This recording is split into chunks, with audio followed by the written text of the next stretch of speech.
Hi, എല്ലാവർക്കും നമസ്കാരം.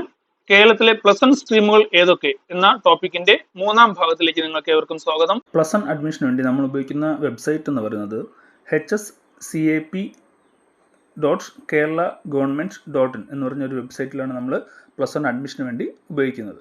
ആ വെബ്സൈറ്റിൽ കയറുമ്പോൾ നമുക്ക് കിട്ടുന്ന സർഫസ് എന്ന് പറയുന്നത് ഇത് ഒരു സ്പേസ് ആയിരിക്കും നമുക്ക് വരുന്നത്.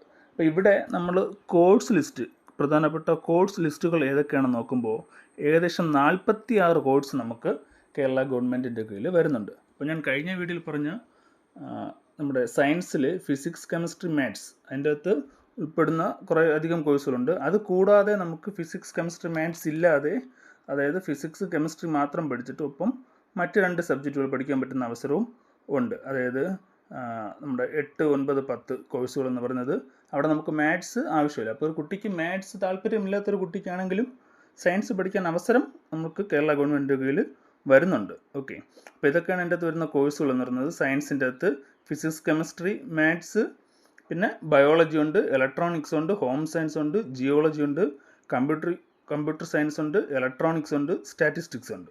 ഇനി ഇത് കൂടാതെ ഫിസിക്സ്, കെമിസ്ട്രി, കമ്പ്യൂട്ടർ സയൻസും ജിയോളജി ഉണ്ട്, ഫിസിക്സ്, കെമിസ്ട്രി, ബയോളജി, സൈക്കോളജി ഉണ്ട്, physics, chemistry, biology, home science ഉണ്ട്.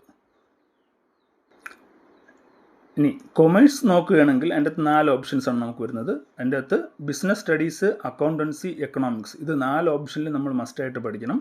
അതായത് ബിസിനസ് സ്റ്റഡീസ്, അക്കൗണ്ടൻസി, എക്കണോമിക്സ്, ഇത് എല്ലാ സ്ട്രീംസിലും മസ്റ്റാണ്. ഇനി അതുകൂടാതെ നമുക്ക് 4ാമത്തെ ഓപ്ഷനായിട്ട് മാത്സ് എടുക്കാം, അതുപോലെ സ്റ്റാറ്റിസ്റ്റിക്സ് എടുക്കാം, അതുപോലെ പൊളിറ്റിക്കൽ സയൻസ് എടുക്കാം, അതുപോലെ കമ്പ്യൂട്ടർ സയൻസ് എടുക്കാം. ഇതാണ് അതിൻ്റെ അകത്ത് വരുന്ന ഓപ്ഷൻസ് എന്ന് പറയുന്നത്. ഹ്യൂമാനിറ്റീസ് നോക്കുകയാണെങ്കിൽ ഏറ്റവും കൂടുതൽ ഓപ്ഷനുകൾ വരുന്നത് ഹ്യൂമാനിറ്റീസിലാണ്. ഏകദേശം നമുക്ക് 32 സെക്ഷൻ, 32ഓളം സ്ട്രീമുകൾ ഹ്യൂമാനിറ്റീസിനകത്തുണ്ട്. അപ്പോൾ അത് ഓരോന്നായിട്ട് പറഞ്ഞു കഴിഞ്ഞാൽ വളരെ സമയമെടുക്കും. അതുകൊണ്ട് ഞാൻ അത് ഓരോന്നായിട്ട് പറയുന്നില്ല. എന്നാലും ഹിസ്റ്ററി, എക്കണോമിക്സ്, പൊളിറ്റിക്കൽ സയൻസ്, ഇതാണ് നമ്മുടെ മെയിൻ സ്ട്രീംസ് എന്ന് പറയുന്നത്. അതുപോലെ ജോഗ്രഫി, അതിൻ്റെ 4th ഓപ്ഷനായിട്ട് ജോഗ്രഫിയോ സോഷ്യോളജിയോ അല്ലെങ്കിൽ ജിയോളജിയോ, അങ്ങനെ മ്യൂസിക് ഉണ്ട്. ഇങ്ങനെ നിരവധി ഓപ്ഷൻസ്, നിരവധി ഓപ്ഷൻസുകൾ നമുക്ക് ഈ ഹ്യൂമാനിറ്റീസ് വിഭാഗത്തിൻ്റെ അകത്ത് ഉണ്ട്. നമുക്ക് പഠിക്കേണ്ട കാര്യം, ഇത് എല്ലാ സബ്ജക്റ്റും അല്ലെങ്കിൽ എല്ലാ സ്ട്രീമും എല്ലാ സ്കൂളിലും കാണണമെന്നില്ല.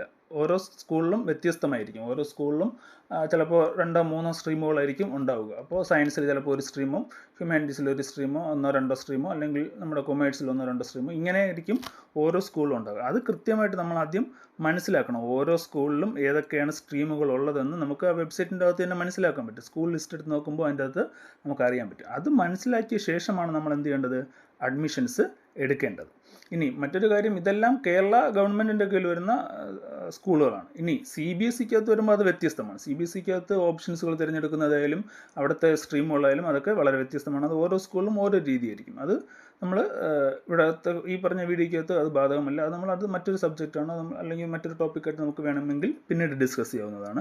അപ്പോൾ നമ്മളിവിടെ പറഞ്ഞത് കേരള ഗവൺമെൻറ്റിൻ്റെ കീഴിൽ വരുന്ന കോഴ്സുകളും അതിൻ്റെ കീഴിൽ വരുന്ന പ്ലസ് വൺ അഡ്മിഷൻ എടുക്കുമ്പോൾ നമുക്ക് ഏകദേശം 46 സ്ട്രീമുകളാണ് വരുന്നത്. അത് കൃത്യമായിട്ട് മനസ്സിലാക്കി കഴിഞ്ഞാൽ നമുക്ക് അഡ്മിഷൻ വളരെ കൃത്യമായിട്ട് എടുക്കാൻ സാധിക്കും. മറ്റൊരു കാര്യമുള്ളത് വൊക്കേഷണൽ കോഴ്സുകളാണ്. അത് വരും ദിവസങ്ങൾ നമ്മൾ വളരെ വിശദമായിട്ട് വൊക്കേഷണൽ കോഴ്സുകൾ എങ്ങനെ പഠിക്കാം, എവിടെ നിന്ന് പഠിക്കാം എന്നുള്ളത് കൃത്യമായിട്ട് പറയുന്നുണ്ട്. ആ വീഡിയോകളും മിസ്സാകാതിരിക്കാൻ നിങ്ങൾ ഈ ചാനൽ സബ്സ്ക്രൈബ് ചെയ്ത് വയ്ക്കുക. നിങ്ങളുടെ കൂട്ടുകാർക്ക് നിങ്ങൾക്ക് ഈ വീഡിയോകളൊക്കെ ഇഷ്ടപ്പെട്ടുവെങ്കിൽ ഷെയർ ചെയ്ത് കൊടുക്കുക, ലൈക്ക് ചെയ്യുക. അതുപോലെ എന്തെങ്കിലും സംശയങ്ങളുണ്ടെങ്കിൽ കമന്റ് ചെയ്യുക. നന്ദി, നമസ്കാരം.